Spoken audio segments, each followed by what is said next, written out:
Well, if you believe that your thoughts and feelings produce an effect in your life and you're living in the lack every single day waiting for it to happen, you're separate from the experience, right? So if you think about the emotional signature of gratitude,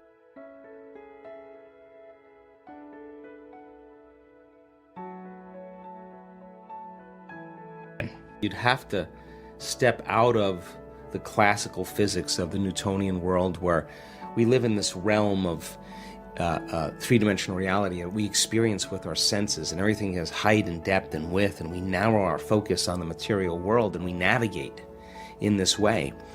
And this realm has an infinite amount of space. Space is eternal. And we experience time as we move through space. So we move from one point of awareness, I'm here, the door's over there, that's another point of awareness. And as I move my body from one point of consciousness to another point of consciousness, as I move through space, I experience time. So if we're going to create matter to matter, three-dimensional reality, and we're going to get things done, it's just going to take time for us to get the new house, the new car, because we got to work and save our money and do all that stuff. Well, that's playing by the rules of Newtonian physics and three-dimensional reality. When you play by the rules of the quantum, in the quantum, there's an infinite amount of time. Now, time is eternal. Now, imagine if you had an infinite amount of time. How many things could you get done? Infinite number of things equal to your thoughts, right? And that's the quantum. So the quantum is time is eternal, and there's all possibilities exist in the present moment in the quantum. So in three-dimensional reality, Newtonian physics, it's about the predictable. The quantum is immaterial. Nothing's local yet in space and time. All possibilities exist as frequency, as energy, as vibration, as information, as consciousness in the realm of thought. So in the quantum, anything is possible. And it's no different than looking in a dressing room where there's mirrors this way and mirrors this way, and you see an infinite number of views. There's an infinite number of possible realities where one small thing is changed. Just one small thing. You shaved with your left hand today, that now you're in a different reality. You did your meditation, you connected, you come back, you just moved out of that dressing room, and now you're in a dressing room that looks just like that, but something's different. Your wife still looks the same, everybody looks the same, but all of a sudden, here's that phone call, here's that email, here's that opportunity. Now I'm in a whole new dimension, right? So in that quantum realm then, because it's non-local, we have to actually create not with our bodies. We have to dissociate from our bodies. We can't enter the quantum field as a somebody. We have to enter as a nobody. So teaching people how to pass through the eye of the needle is that moment they become nobody, no one, no thing, nowhere, no time. That's the moment they're pure consciousness. Now, teaching people how to create from the field instead of from matter has taken me many, many years. Yeah. But now people that are doing it are seeing those kind of instantaneous changes taking place, because when they begin to change their energy, and all potentials in the quantum field exist as electromagnetic potentials, and thoughts are the electrical charge and feelings are the magnetic charge, and how you think and how you feel is broadcasting information on a daily basis. So when a person changes their thoughts and feelings and they're creating from the field, when there's a vibrational match between their energy and that potential in the quantum field, and they're creating connected to the source, and that source energy is actually connecting everything material, they no longer have to go anywhere and get it. In fact, now, they're actually going to collapse time and space, or the experience is going to be drawn to them. Now they're the magnet. That's when they start drawing experiences to them.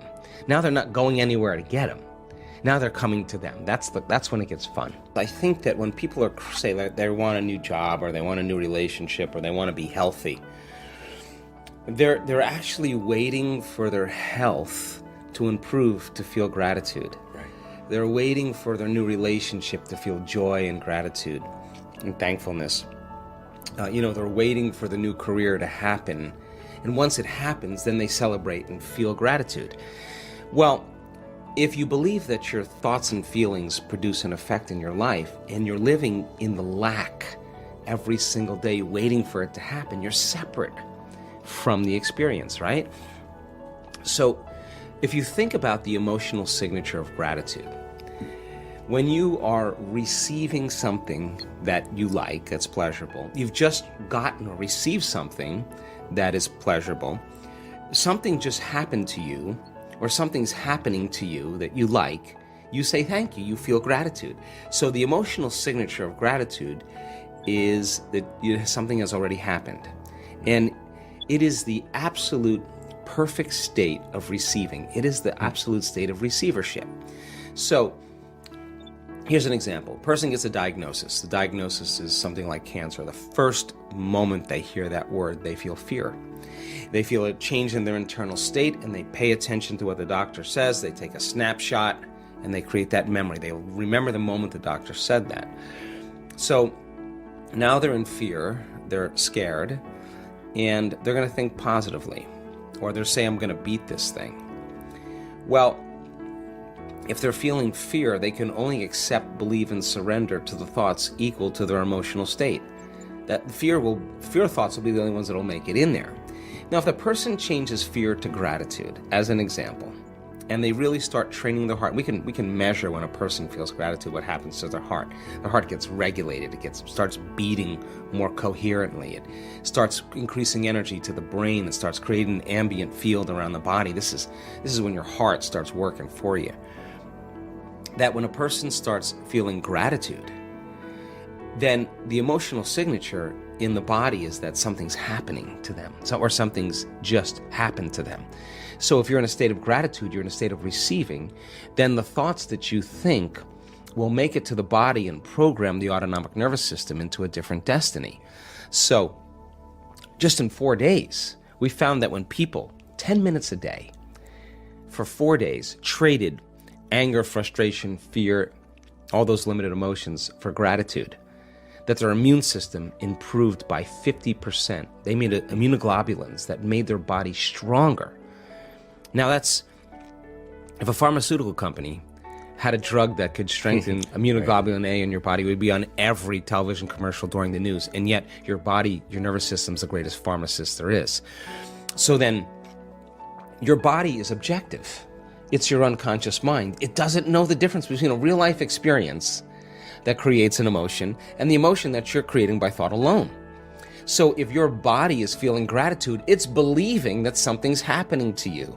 So in the beginning you go, well, I'm going to try gratitude. And then you think, well, this feels really weird. Why would I give gratitude until it happens? Well, because that's how you've been hypnotized. You've been programmed that way. But what if you change it around? The moment you feel gratitude, your healing begins. The moment you feel grateful for your life is going to change. Now you're causing an effect. So we have to embrace the emotion before it happens. Now, why? Well, let's just say you just did a great meditation and your heart is blown wide open and you feel grateful for life. Or you're connected to the emotions of your new career, your new job, your new life. If you're feeling the feeling that your new life has already happened, you wouldn't be looking for it any longer. You would be feeling like it's already happened, so you wouldn't look and be separate from it. You would feel connected to it. And then if you lost it and you started feeling angry because of traffic, I'd say, oh my God, you're back to the unconscious program again of allowing something outside of you to control your feelings and thoughts. You're back to that victimization program. So then when you start playing this game and you catch yourself and you self-correct and you get back into gratitude and feeling it, then your body is no longer preoccupied with when it's going to happen or where it's going to happen. If you feel it, it feels like it's already happened. So that's the moment you're no longer separate from it. That's the moment you start drawing or magnetizing experiences to you. This is the fun part about life. I mean, most people are expecting the worst thing to happen to them. They're bracing themselves for whatever it is around the corner that's going to go wrong, because in survival, if you prepare for the worst, you're going to survive, right?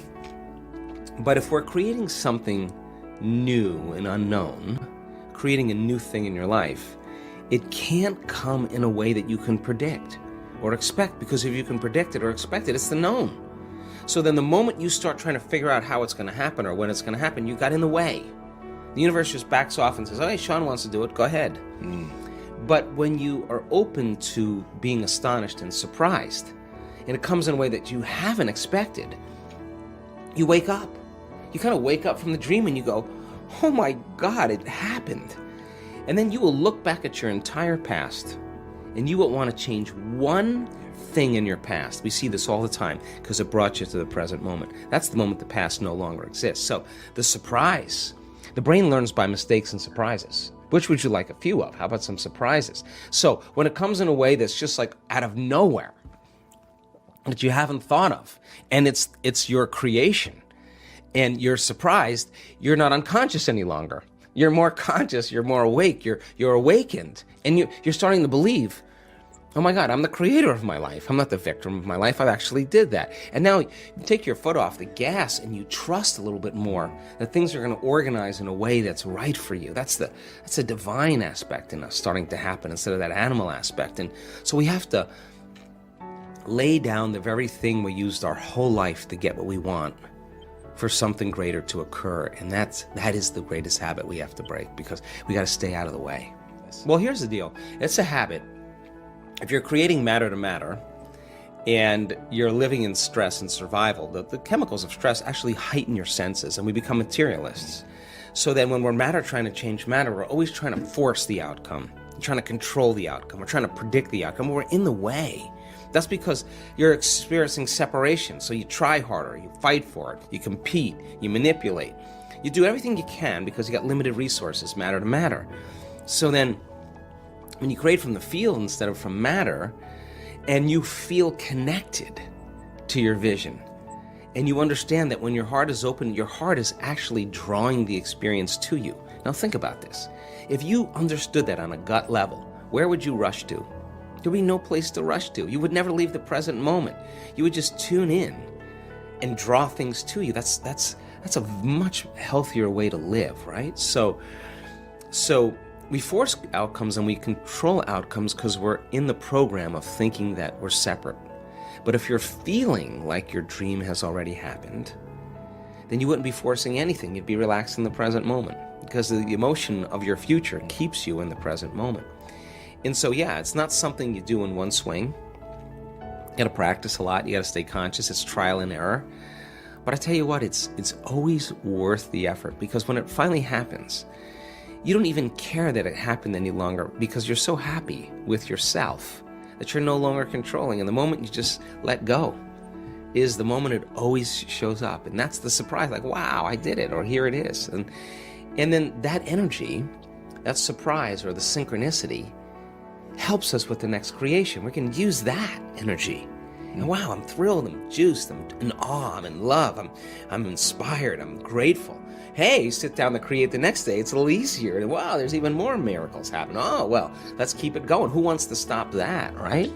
That's when it gets kind of fun. So the synchronicities and surprises, that is the unknown. But the unknown isn't going to be something scary like we're used to. It's going to be something thrilling. It's really ecstatic, something that's going to wake us up. That's what we want.